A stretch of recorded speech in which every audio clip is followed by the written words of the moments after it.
Saddam be effectively disarmed without war? I think he's disarmed now. I think he's got anything. What about the unaccounted for weaponry? Chemical warfare? I know. First, I heard. Concealment mechanism. First of all, I heard of all these weapons, these chemical weapons, was last week. I was not. I've listened to Ritter talk, and I know Ritter's got his problems, but he seemed to me to be fairly well up on his facts. And Ritter always maintained that sure there was some stuff left, but it wasn't enough to amount to a damn. So effectively, he's not a threat. And that's my understanding. Now let him tomorrow night. We don't know that for a fact.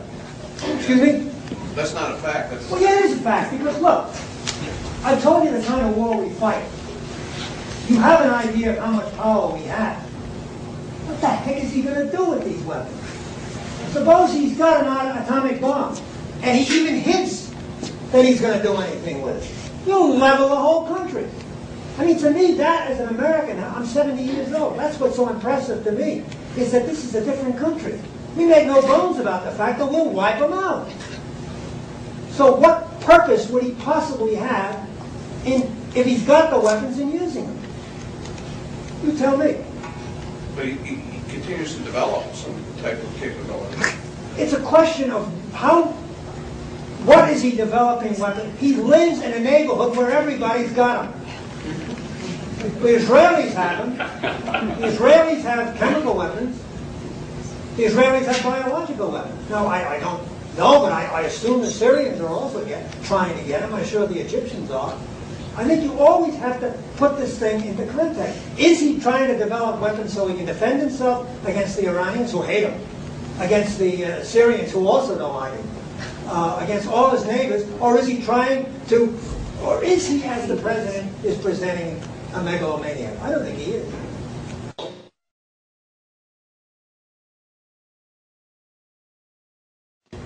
What the gentleman is referring to is the gassing of the Kurds, and although he hasn't mentioned it, specifically the incident at Halabja.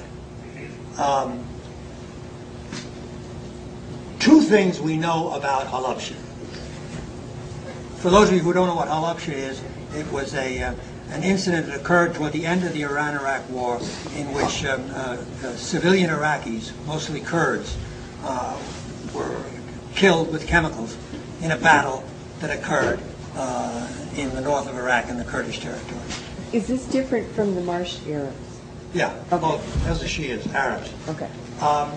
The two things we know about the Halabja incident, and it's interesting that whenever the incident is discussed in the United States or in Britain or Europe, these are always suppressed.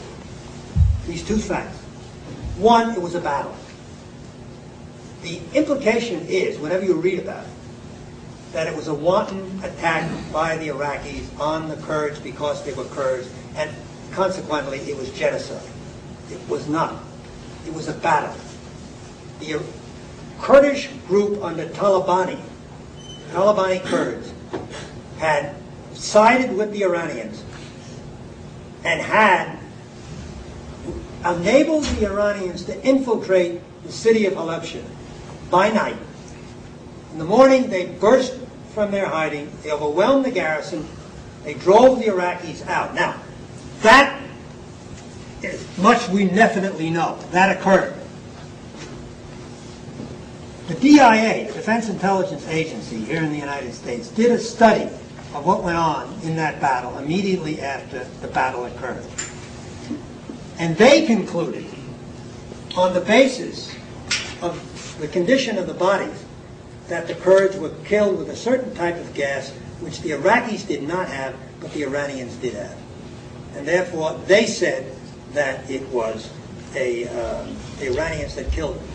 Now, that also is never mentioned whenever Halabja is discussed.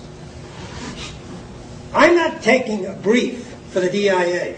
It's entirely possible the DIA cooked its analysis, that it's a phony study. But the point is the study exists.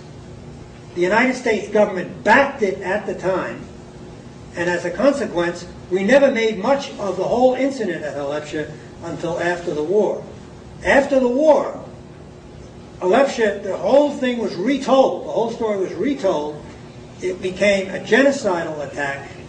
And today, if you talk to anyone, or if you read any account of that attack in the media, as I say, it's made out to be a case of genocide, and the business with the Iranians and the DIA is never mentioned. Because I was an intelligence officer at the time, because I worked with the DIA analysts that put that study together, and because they assured me that they were correct, I went along with them at the time, and I still go along with them. What does it take to get a hold of that? You can't, it's classified. You mentioned that it was Iranian gas that killed them, and yet you had just said a minute ago that they sided with Iran. So why? The United States sided with Iraq.